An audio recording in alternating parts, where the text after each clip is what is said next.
There's what you call grand corruption, petty corruption, and systemic corruption. Free education is the cheapest project the government can embark, unlike construction. Small issues like light, steady power supply.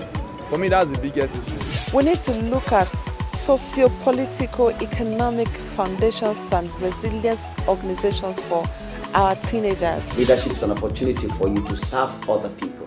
And if you are not willing to serve, you have no business being in leadership.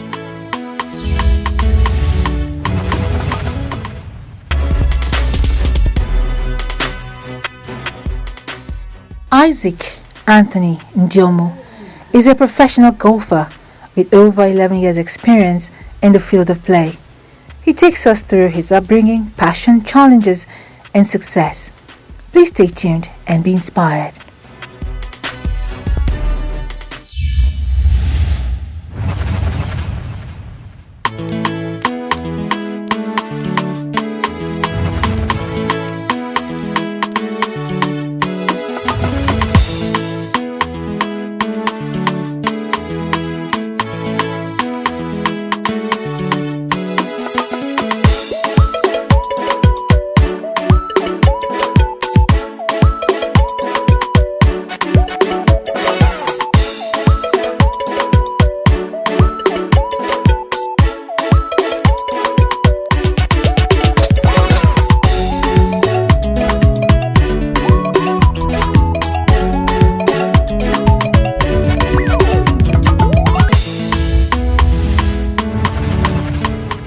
My name is Isaac Anthony NDIOMU.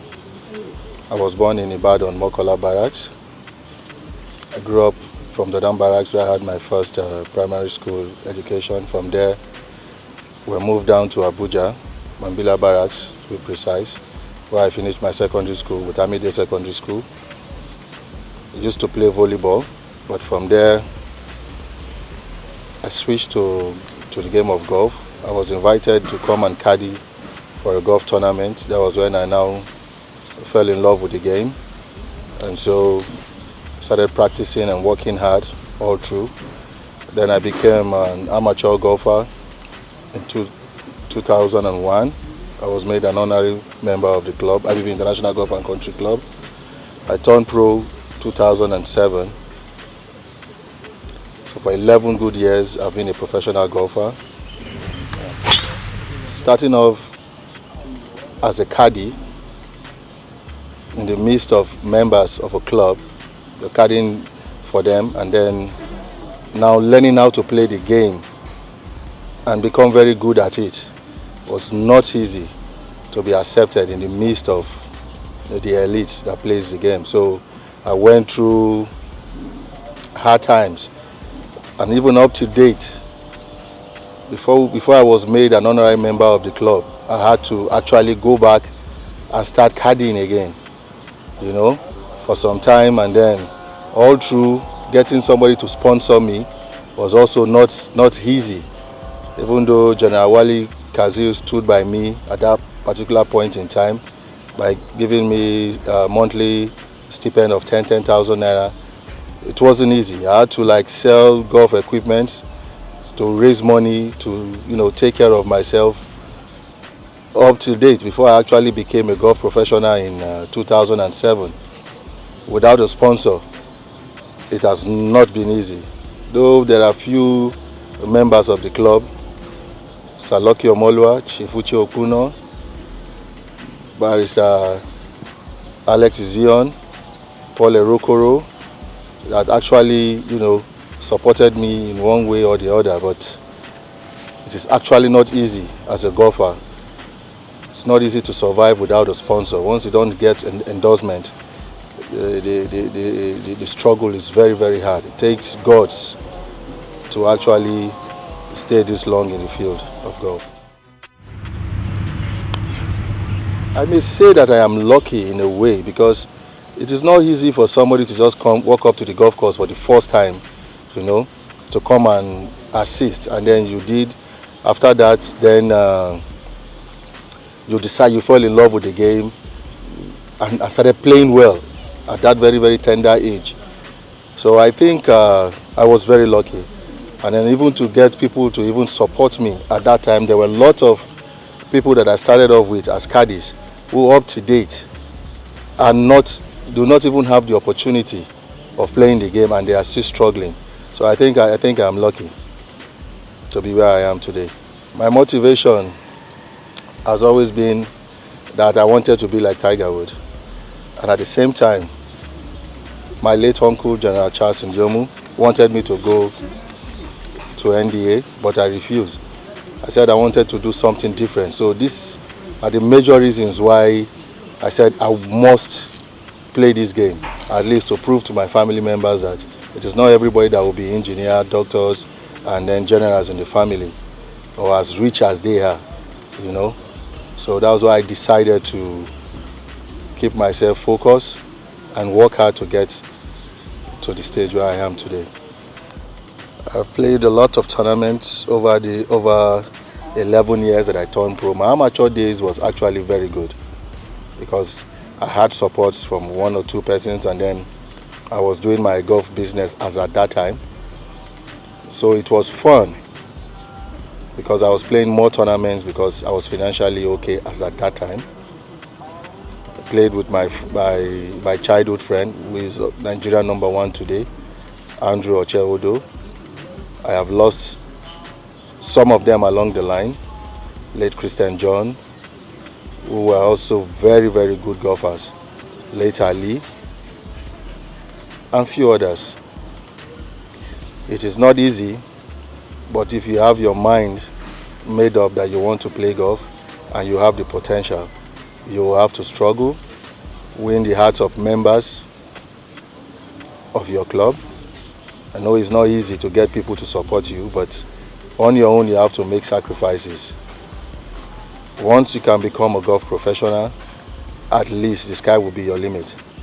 During my amateur days, I used to sell golf equipment, but because of the fact that I chose to become a golf professional, the resident pro, Mr. Raphael Ohai, insisted that I must stop selling golf equipment if I want to turn pro under him. So I had to stop selling golf equipment, which was actually my major source of income as at that time.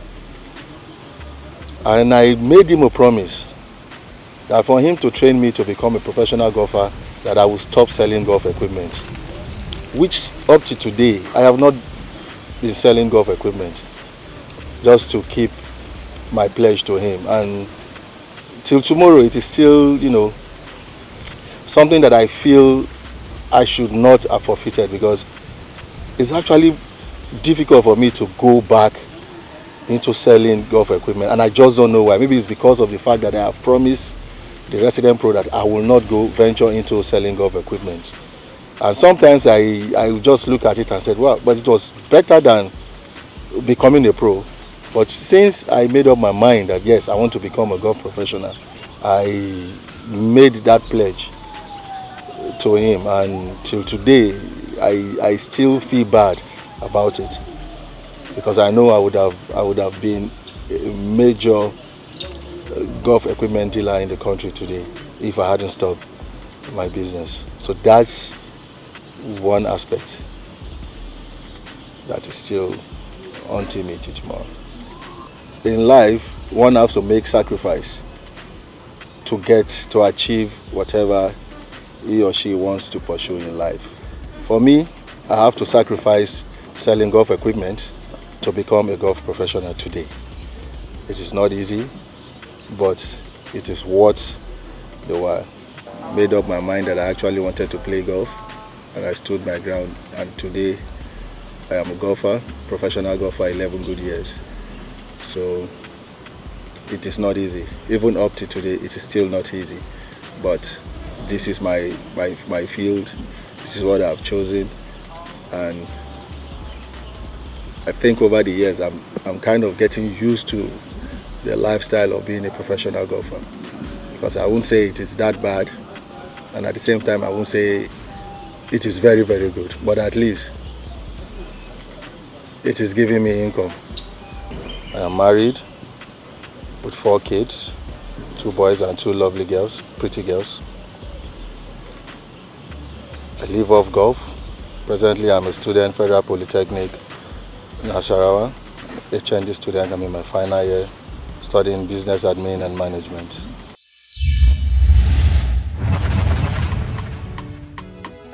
As early as 11, I could go to the market, shop, come home. I cook for the whole family, a family of 10 at that tender age. Sometimes I have to go selling akara to make some little money or to be given some few of those akara as part of the payment. From JS3 to XS3, I was working in the market in Warri, in a particular market called Besu Market. I was pushing wheelbarrow and truck then as a student.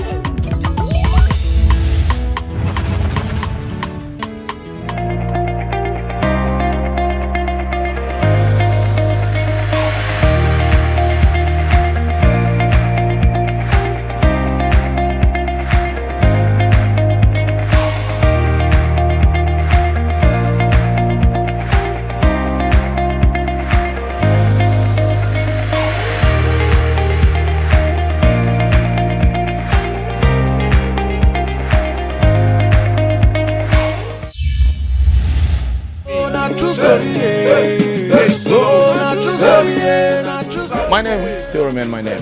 E to the X to the P. Expensive himself. Any other one, the Masai. Osaki Anthony. Buyaka. This is my story.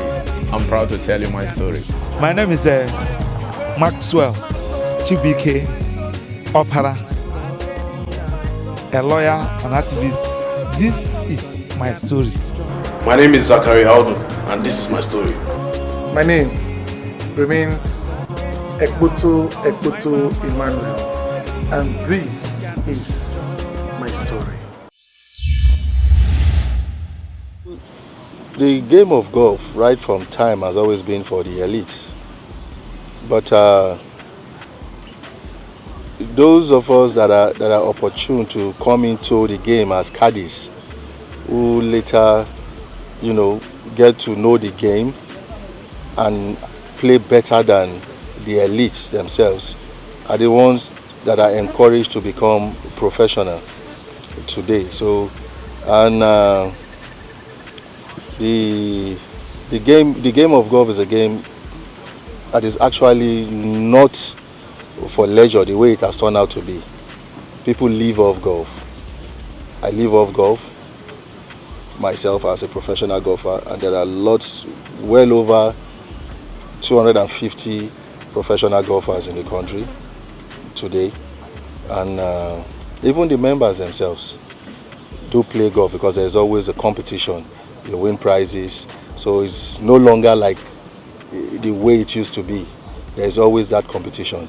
There's always that room for you to improve from your 28 handicap to a 0 handicap. So there's always that zeal to want to improve. But it's just that the game of golf, there is no publicity. There are not enough, companies sponsoring events the way it used to be in the early days when I chose to play golf. Because then, even on radio, you hear them announcing Akakasiaka, Belozibido, all those old pros. They will be announcing their names, These are the things that we are actually lacking now in the game of golf. We lack publicity, we lack tournaments. The government is also not helping matters because they are not involved in the game of golf that much, But I believe you can live off golf. You can be very rich if you play very well. There are few tournaments, even though we don't have much. The few tournaments that we have, if you play extremely well and you win in a period of 4 days golf tournament, if you win, you're getting like 1.something million, depending on the prize money. So if you're a good golfer, you should be able to live well with it. We started off as 5 of us who were made honorary member of the club in 2001. At a point, we became just 4. And out of the 4, 2 were lucky to get sponsored to go to South Africa for training. And then the remaining 2 of us, myself and Uche Eze, will never get the opportunity of going to South Africa. it was discouraging in a way, because I was like, is it that I was not good enough, or what was the problem? But all the same, I still kept my cool and worked hard by going to the practice range, to improve my own game here in Nigeria, since I never had the sponsorship to go out there to acquire more knowledge of the game. And up to date, I've still been using my local knowledge, and I went for my first trial in 2007 and I qualified alongside Uche Eze. So till today we are still pros and we are classmates. I don't think difficult childhood would prevent a child from becoming somebody prosperous in life, because if you are focused and if you're committed to what you want to become, I don't think you will deviate from it, because you have your mind made up. Even though life is difficult and you go for the positive things in life, definitely it will always channel you to the right path. While growing up at the age of 14, I actually sells granuts, orange, meat pie, and in fact I even sold apple just to survive, because my dad was a soldier, my mother just an housewife, so life was a little bit tough. So as a child I had to hustle at a very, very tender age, which these are some of the things I hope that most children will actually not experience, because it's not an easy lifestyle to be struggling to support the family. So these are just a few things that I think I wasn't happy with as a child. From my own point of view, I feel the government should actually do more to encourage sport, because in our country today, most people that are involved in sports are more of those that have difficult upbringing, because the condition makes them spend more time with their mates. So it's either they are playing football, or they are partying, or they are doing something bad. And also, if the parents, their upbringing from the home if they are brought up well from their home, with the fear of God, and then how to work hard to make things better for themselves, definitely it will also help them.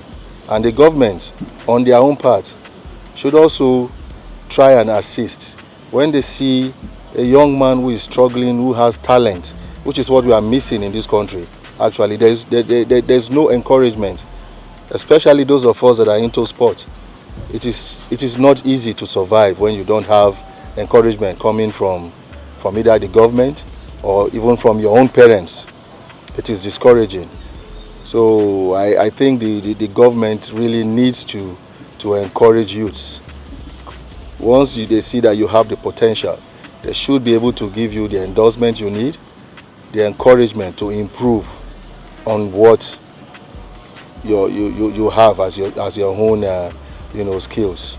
Sometimes I wish I'd listened to my uncle, but sometimes I would just say, well, it is my own decision. So you've made up your mind that this is what you want to become in life, so you have to stay focused and be committed to it.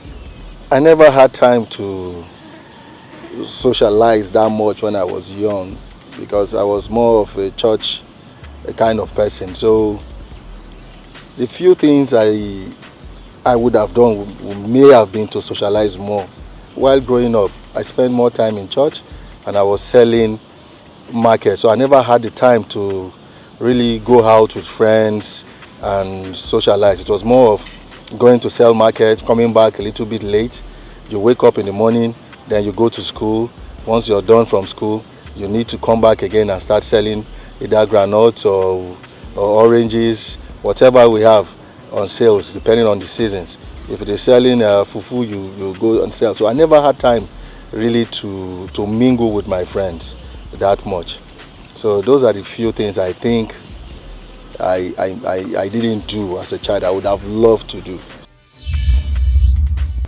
Isaac NDIOMU has been the best friend of mine right from my childhood. We are both children of the military. We've lived in Lagos, Zaria, and Abuja, and we've schooled together. Isaac is my senior brother.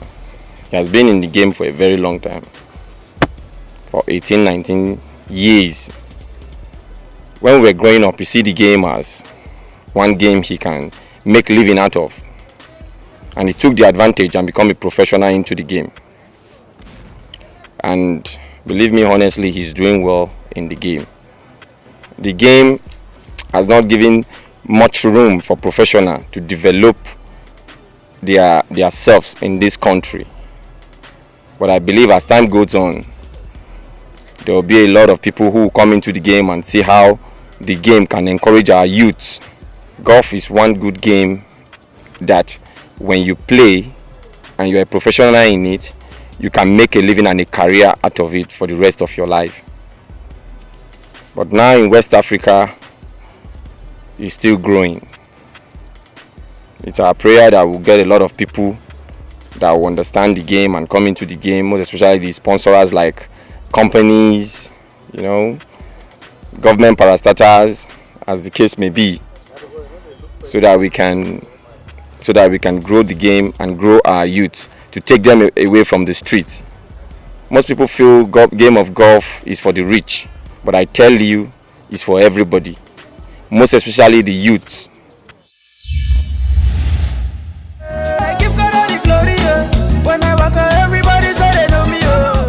My name is Ugochukwu Omeago. Grew up a young child with polio, survived it and succeeded through it as well. And went to the primary school here in Nigeria and went to a secondary school. Finished from the university here before I traveled to the United States. I have worked in several companies that are blue chip companies. I have built about 4 companies, and each time people see me, they wonder how I did it. But I'm so surprised that they're even shocked, because every human being, regardless of the circumstances you were born, you're always bigger and better when you realize that you have the power to be anything. And I'm sure that if you believe that you can and have the capacity, you can always be anything that you really want. And this is my story. You can advise your child and then the child may not take it. Sometimes the child may see that, yes, my dad is well to do. If you don't tell the child how you manage to get to where you are, what you pass through in life. Because I believe my dad actually told me his own story at a point, that he had to struggle. He had to run away from the house to go join the army at a very, very tender age. When I heard these stories, it inspired me, to want to walk on my own, to try and, become somebody in future. I actually did not want to join the military because I know my dad was in the military. His senior brother was also in the military. But to me, I felt I have to do something on my own.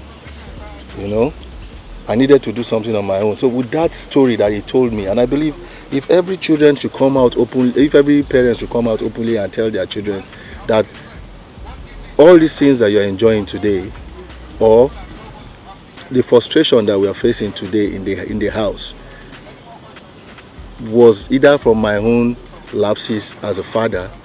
If I had done this, things would have been different. If you encourage your child and let them know things about life, the things that you fail to do as a parent that makes life difficult to them, going to school, studying very hard and stuff like that, and even if it means you want to go into business, these are the steps to take. If you encourage your children, definitely you will get this.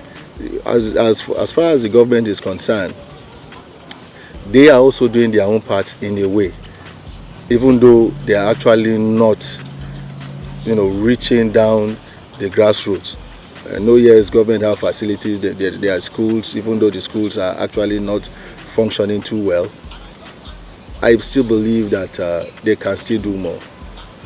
Build more schools, more sporting facilities in rural areas. At least if a child has something to do to while away his time, there is no way he will want to go into crime. There's no way we want to go into crime.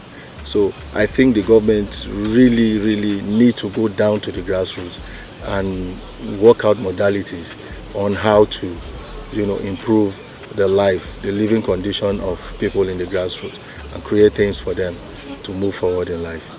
And this is my story. And that's it on My Story today. For your comments and suggestions, please send a text or WhatsApp message to 0806 004 2843. Thank you for staying tuned.